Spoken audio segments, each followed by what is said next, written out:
आमिर मीर साहब काबिल एहतराम इस वजह से कि इंतहाई काबिल एहतराम साथी के भाई हैं। बाकी आमिर मीर साहब ने जिस तरह वो वहाँ सूबे में किरदार अदा किया है पिछले 2 साल में, उनके नीचे बहुत सी शहादतें हुई हैं, बहुत सी चार दीवारी की खिलाफ वर्जियां हुई हैं, बहुत सी खवातीन को सड़कों पे घसीटा गया है। तो उन्होंने उसका कुछ बात नहीं की, हमेशा उन्होंने ये मौकफ लिया कि हमारी हुकूमत में ज्यादती हुई, इस वजह से हमारे साथ उनकी जाहिर है एक उनकी तबीयत में सख्ती आई। तो अगर खुदा न खास्ता हमारे दौर में जुल्म हुआ तो आपके दौर में तो 100 गुना ज्यादा हो गया। इतना तो रणजीत सिंह के दौर में नहीं हुआ जितना मोहसिन नकवी के हो गया। उनसे मेरा सवाल है, वो ये फरमा रहे हैं कि सर जो कमिश्नर रावलपिंडी हैं इनका कोई खुदा न खास्ता दिमागी तवाज़ुन दुरुस्त नहीं है।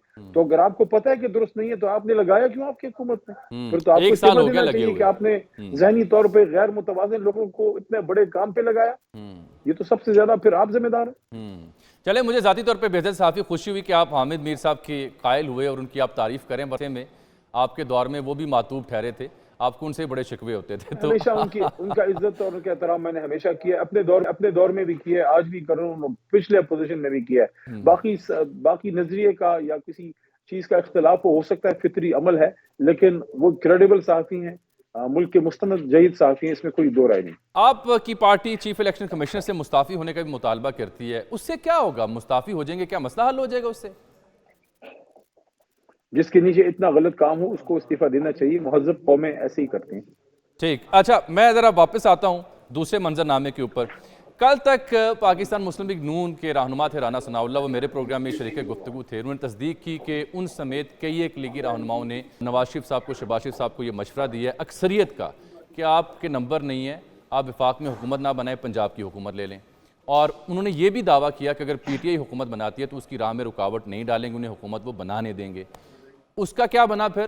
क्या आप वाकई हुकूमत साजी के करीब पहुँचे हैं? नंबर आप कैसे पूरे करेंगे? जो नंबर आपको दिया है इलेक्शन कमीशन में उसमें तो सादा मेजॉरिटी नज़र आ नहीं रही। उमर अयूब साहब का दावा था कि 48 घंटों में हम हुकूमत बना लेंगे। आईनी तौर पर हमारा राइट है कि हमें दावत दी जाए। नंबर अगर हम पूरा नहीं कर सकते तो हम इज्जत से अपोजिशन में बैठ जाएंगे।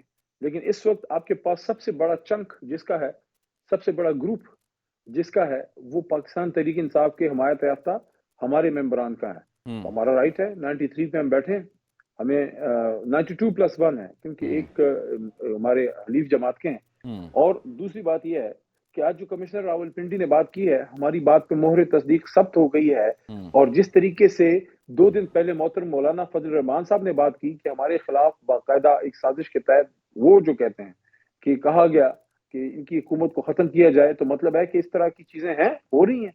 तो अगर हमें हमारे फॉर्म 45 के तहत हमारी हजम शुदा सीटें, इंशाल्लाह ये इनको हजम नहीं होने देंगे। आपने भी अपनी गुफ्तगू कहा कि आप कह रहे हैं कि आईन ऑलरेडी 170 से ज्यादा हमारी सीटें अपनी बनती हैं, सादा अक्सरियत से तो हम 2/3 की तरफ गए। वो तो तब की बात है अगर आपकी बात को अमली जामा पहनाया जाए, वो सीटें जिसका आप दावा करें वो आपको मिल जाए। मैं तो उन नताइज का, फिगर्स का जिक्र कर रहा हूं जो दस्तयाब है अभी, उसके मुताबिक तो 92 का मजमू आपके पास है। मेरा आपसे सवाल है कि सबसे ज्यादा सीटें इस वक्त मरकजी कौमी असेंबली में किसकी? ऑब्वियसली पाकिस्तान तहरीक इंसाफ की जो नतीजा है 92 सीटें आपकी, तो उनको मौका मिलना चाहिए। लेकिन ये हमारा दर्द सर है, मैं आपसे मैं आपसे इसी पे सवाल करना चाह रहा हूं कि आपने अपनी इस गुफ्तगू में ये कहा कि ये हमारा आईनी हक है कि हमें दावत दी जाए। कौन दावत दे आपको हुकूमत साजी के लिए? जो आईनी तरीक़ेकार है, सदर मुमलिकत, मशवरा उनको जाता है वज़ीर आज़म साहब की तरफ से। नहीं सर, ये आप चूंकि आपका अली भाई थोड़ा सा इख्तलाफ, आपका चूंकि पार्लिमानी तजुर्बा ज्यादा होगा, लेकिन 73 के आइन से पहले तो सदर मुमलिकत अक्सरियत को दावत दे सकते थे, उसके बाद 73 के बाद नहीं दे सकते थे, गो के बीच में भी रिड्यूस करवाएगी। लेकिन अभी जो दस्तयाब आइन है उसके मुताबिक सदर सिर्फ हाउस का इजलास बुला सकते हैं, आपको दावत नहीं दे सकते। वो कैसे दावत दें आपको? वज़ीर आज़म सदर साहब के मशवरे से दावत दे सकते हैं। हमेशा सबसे बड़ी जमात को दावत दी जाती है कि आप हुकूमत जो है वो बनाएं, और अगर वो नहीं कर सकते तो कम अज़ कम इजलास बुला लें। इंशाल्लाह हम अगर हुकूमत बनाएंगे तो उसके लिए हमें किसी की छुप के सपोर्ट की जरूरत नहीं है। अगर हम बनाएंगे तो खुलम खुला बनाएंगे, अपनी ताकत से बनाएंगे।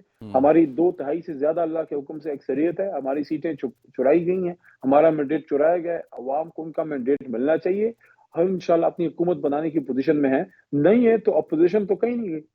आप ये बताइए कि पीपल्स पार्टी के साथ मामला फहमी कुछ बनी? डोगर साहब तो बड़े पुरुम्मीद थे, राजा परवेश साहब से वो मिले, کیا عمران خان صاحب مطمئن ہیں، راضی ہیں اگر پیپلز پارٹی آپ کے ساتھ ملے اور حکومت بنے؟ پیپلز پارٹی کے ساتھ گورنمنٹ میں الائنس میں جانا ہمارے اس نظریے کو بہت زیادہ اس سے زخم پہنچے گی، جس کی بنیاد پہ تحریک انصاف کرپشن کے خلاف اور لا قانونیت کے خلاف اور رول آف لاء کے لیے عمران خان صاحب اس کو وجود میں لے کے آئے اللہ کے حکم سے. تو تحریک انصاف کرپشن کے خلاف ہے، اور کرپشن کے خلاف جنگ زرداری صاحب کے سنگ یہ نعرہ کچھ جچتا نہیں. ٹھیک، یہ بڑا واضح کر دیا آپ نے، کیونکہ اس میں بھی بہام تھا. آپ نے ان سے ملاقات کا حوالہ دیتے ہوئے منڈیلا صاحب کا ذکر کیا، ٹروتھ اینڈ ریکانسیلیشن کا ذکر کیا، لیکن اس سٹیٹمنٹ میں تو منڈیلا صاحب نے تو واقعی ریکانسیلیشن ان سے بھی کی جن کی وجہ سے وہ کئی دہائیاں جیل کا شکار رہے. اور پھر جو مووی بنی رگبی کے کھیل کے اوپر آپ نے دیکھا، اس میں بھی انہوں نے عملی طور پر مظاہرہ کیا کہ کیسے انہوں نے ان لوگوں کو نامینیٹ کیا، ان کی ٹیم بنائی، ان کو حکومت میں حصہ دیا جو لوگ ان کے شدید ترین مخالف تھے. تو ریکانسیلیشن تو تب اچھی لگتی ہے اگر آپ بھی نون لیگ اور پیپلز پارٹی کے لیے بھی دل کھلا کریں، ان سے بات چیت کے لیے دروازے کھولیں. ادروائز تو یہ پھر آپ کا ایک محض ریٹورک ہوگا، بیانیہ ہوگا منڈیلا صاحب کے نام پر. نہیں، منڈیلا صاحب تو بہت ضمنی بات ہے. اصل تو چیز فتح مکہ ماڈل ہے جو عمران خان صاحب کے ساتھ کل ذکر ہوا، اور انہوں نے اس کا حوالہ دیا جو خود انہوں نے بات کی تھی رمضان میں زمان پارک میں. تو ہم تو حضور نبی کریم صلی اللہ علیہ وسلم کے ماننے والے ہیں. انہوں نے تو یہ بات کی کہ غیر مسلموں نے، نیلسن منڈیلا صاحب نے، ان لوگوں نے ہمارے پیغمبر صلی اللہ علیہ وسلم کے طریقوں پہ عمل کر کے اپنے ملک کو کہاں لے گئے. دیکھیے آپ جاپان کیوں آ گئے؟ وہاں ایمانداری ہے. جرمنی کیوں آ گئے؟ وقت کی پابندی ہے. یو کے میں کیوں وہ آگے ہیں؟ وہ اپنے کام سے کام رکھتے ہیں. تو جو نیلسن منڈیلا صاحب نے کیا تھا ٹروتھ اینڈ ریکنسیلیشن کمیشن، وہاں سب نے سچ بول کے اپنے ملک کو آگے لے کے گئے. خان صاحب آپ کو یہ کہہ رہے ہیں کہ ہم اپنے ذاتی اناد ایک طرف رکھ کے ملک کی مفاد میں ملک کو آگے لے کے جائیں. وہ یہ تو نہیں کہہ رہے کہ تمام سیاسی جماعتیں ایک ہو جائیں. پی ٹی آئی، نون لیگ، ریکانسیلیشن کا مطلب ہی وہی ہے جو آپ بیان کر رہے ہیں، اور پیپلز پارٹی ایک جماعت تو نہیں ہو سکتے. ایک دوسرے کے وجود کو تسلیم کرنا پڑتا ہے، ایک دوسرے کے وجود کو تسلیم کرنا پڑتا ہے. علی محمد خان صاحب، ایک دوسرے اور ملک کو درپیش چیلنجز، سیاسی تقسیم، معاشی تنزلی کا احساس کرنا پڑتا ہے. میں آپ سے ایک اور نکتہ بیان کرنا چاہ رہا ہوں. خواجہ سعد رفیق ہوں یا پھر شاہد خاقان عباسی ہوں یا ایسی کئی مؤثر اور توانا آوازیں، ان سب کا یہ ماننا ہے کہ وقت ہے جب تمام سیاسی جماعتوں کو خود سے بیٹھ جانا چاہیے. اب جو کٹی سو کالڈ کی ہوئی ہے وہ ختم کر کے ملک کے مسائل کو حل کرنے کے لیے بیٹھنا چاہیے. کیا پاکستان تحریک انصاف ملکی مسائل کے لیے فتح مکہ کے ماڈل کو ذہن میں رکھتے ہوئے، منڈیلا صاحب کی بات کو ذہن میں رکھتے ہوئے، پی ٹی آئی، نون لیگ اور پیپلز پارٹی کے ساتھ مل بیٹھنے کو تیار ہے قابل عمل فارمولہ ڈھونڈنے کے لیے؟ دیکھیے ماضی میں بھی بیٹھے ہیں. حکومتی الائنس میں بیٹھنا یا نہ بیٹھنا ایک علیحدہ بات ہے. ملکی مسائل پہ بیٹھ کے گفتگو کرنا وہ ایک علیحدہ ڈیبیٹ ہے. اس پہ تو ہمیشہ بیٹھے ہیں. کیا آرمی پبلک اسکول کے واقعے کے بعد عمران خان صاحب کے ساتھ بیٹھ کے گفتگو نہیں کی؟ کیا کشمیر کے ایشو پہ نہیں بیٹھے؟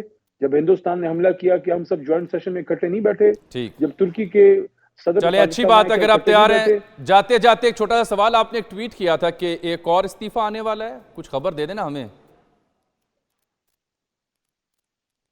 دیکھیں استعفے تو بہت آنے والے ہیں، لیکن استعفے کے بارے میں تو میرا نہیں خیال کہ میں نے کوئی ٹویٹ کی ہے.